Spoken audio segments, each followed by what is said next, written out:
السلام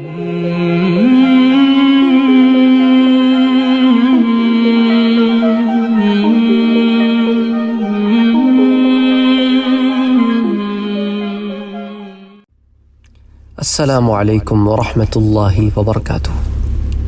جس دور سے ہم گزر رہے ہیں اس دور میں رہتے ہوئے ان چیزوں کا ذکر کرنا بہت ضروری ہے تاکہ میری بھی اصلاح ہو اور آپ کی بھی اصلاح ہو، اور انشاءاللہ تعالی گناہوں سے بچتے ہوئے تقوی کا راستہ اختیار کرتے ہوئے ہم اور آپ دونوں جنت کے راستوں پہ چلتے ہوئے جنت میں اللہ کے فضل سے، اس کے کرم سے، اس کے رحم سے داخل ہوں، اور اللہ جنت الفردوس عطا فرمائے اور حضور اکرم صلی اللہ علیہ وآلہ وسلم کا پڑوس عطا فرمائے۔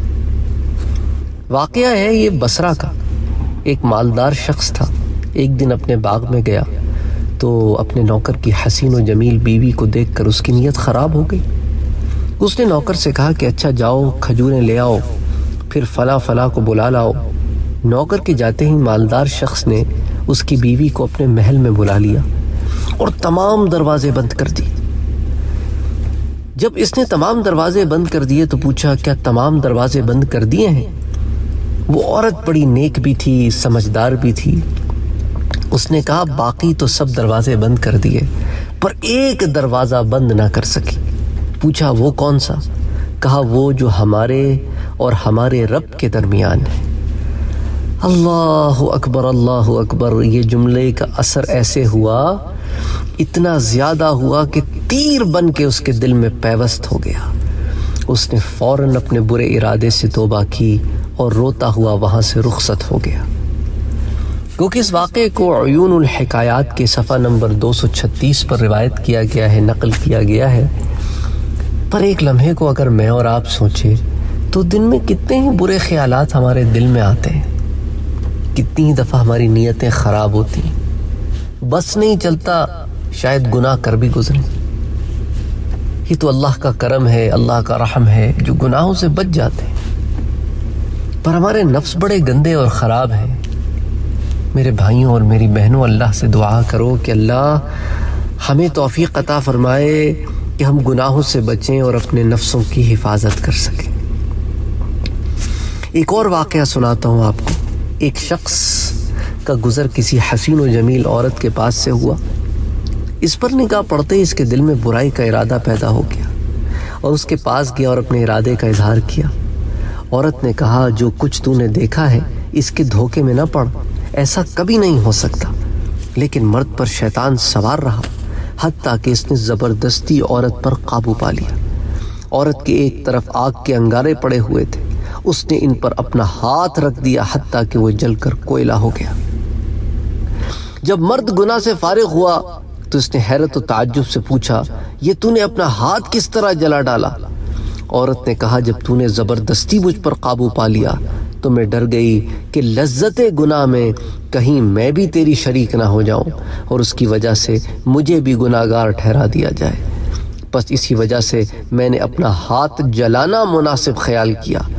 مرد یہ بات سن کر شرم سے پانی پانی ہو گیا اور اس نے انتہائی ندامت میں مبتلا ہوتے ہوئے کہا اگر یہ بات ہے تو اللہ کی قسم میں بھی آئندہ کبھی اپنے رب کی نافرمانی نہیں کروں گا۔ پھر اس نے اپنے تمام گناہوں سے توبہ کی اور اللہ کی عبادت میں مشغول ہو گیا۔ اس واقعے کو ذم الہوا میں روایت کیا گیا۔ الباب الثانی وثلاثون فی فضل من ذکر ربہ فترک ذنبہ، یعنی یہ جو باب قائم کیا ہے اس کا معنی ہے کہ فضیلت اس کی کہ جو شخص اللہ کے ذکر کی طرف رغبت کی اس نے اور گناہوں سے توبہ کی۔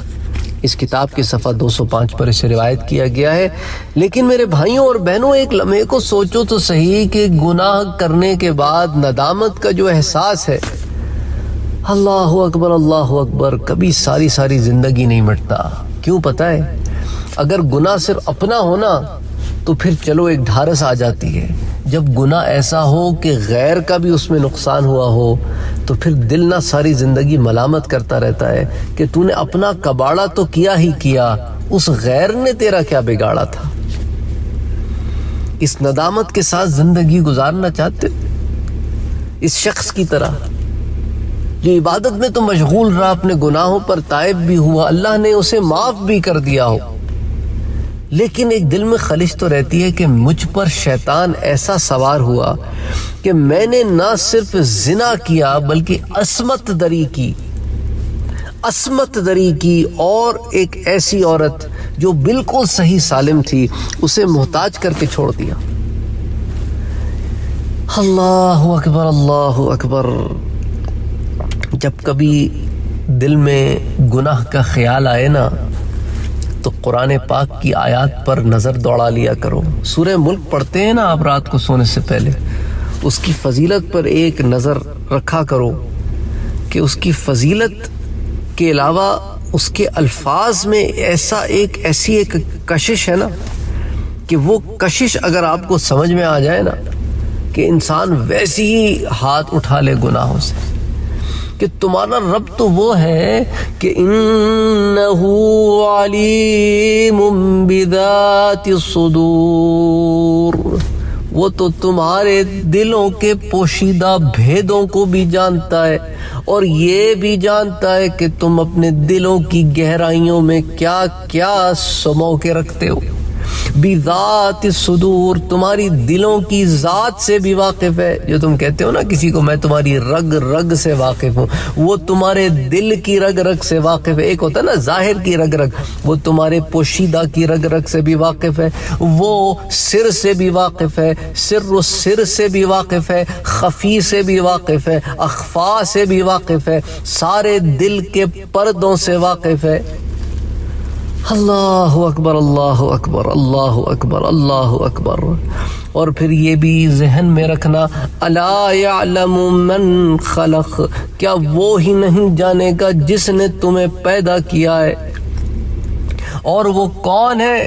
وہ لطیف بھی ہے، وہ باریک بین بھی ہے اور خبیر بھی ہے، سب جاننے والا بھی ہے۔ جب انسان کی نظر ہو نا قرآن کی ان آیات پہ تو ایمان سے بتاؤ گناہ کرے گا؟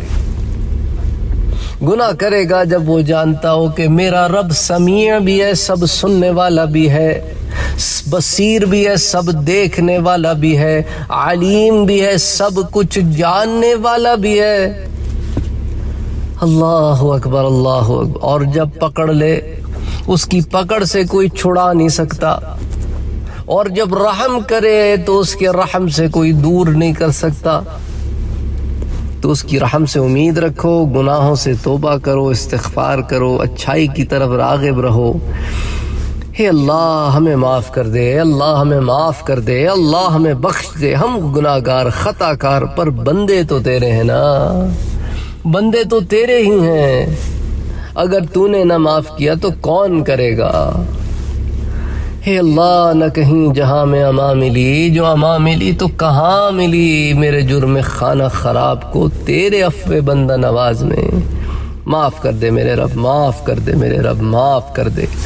اللہم صلی وسلم وبارک علی سیدنا محمد۔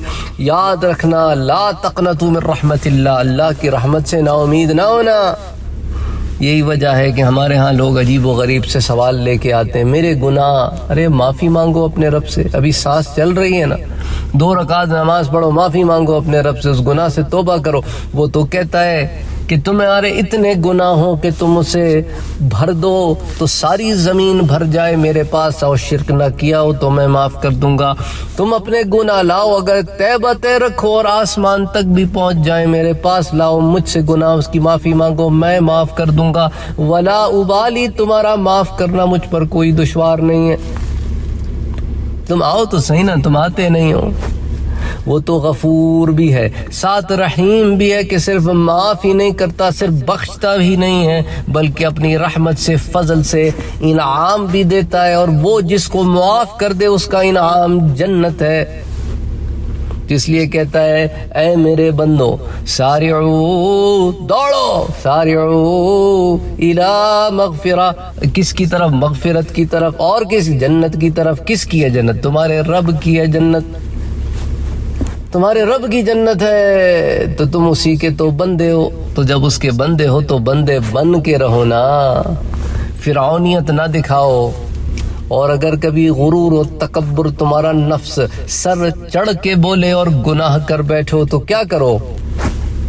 اس کے آگے گڑ گڑاؤ، معافی مانگو، کیونکہ وہ لوگ جو توبہ کرتے ہیں، جو ایمان لاتے ہیں اور پھر نیک عمل کرتے ہیں، وہ کون ہے؟ فَلَهُمْ أَجْرٌ غَيْرُ مَمْنُونَ، ان کے لیے کبھی نہ ختم ہونے والا اجر ہے۔ کیا ہے؟ جنت ہے، ہمیشگی کی زندگی، خالدین فیہا، ہمیشہ اس میں رہیں گے۔ اللہ اکبر، اللہ اکبر۔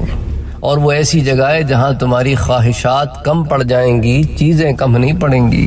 تم لوگوں سے پوچھتے پھرو گے کہ بھائی میرا رب کہتا ہے اور مانگو، میرے ذہن میں تو جو کچھ تھا سب کچھ مانگ لیا، مجھے اور بتاؤ، مجھے اور بتاؤ، مجھے اور بتاؤ۔ وہ اور سب کا ختم ہو جائے گا، پھر بھی جنت کی نعمتیں نہیں ختم ہوں گی۔ تو محنت کرو، دوڑو جنت کی طرف، اپنے عمل پہ نظر کرو، فرائض کو پورا کرو، واجبات کو ادا کرو۔ اللہ اکبر، زیادہ سے زیادہ محنت کرو۔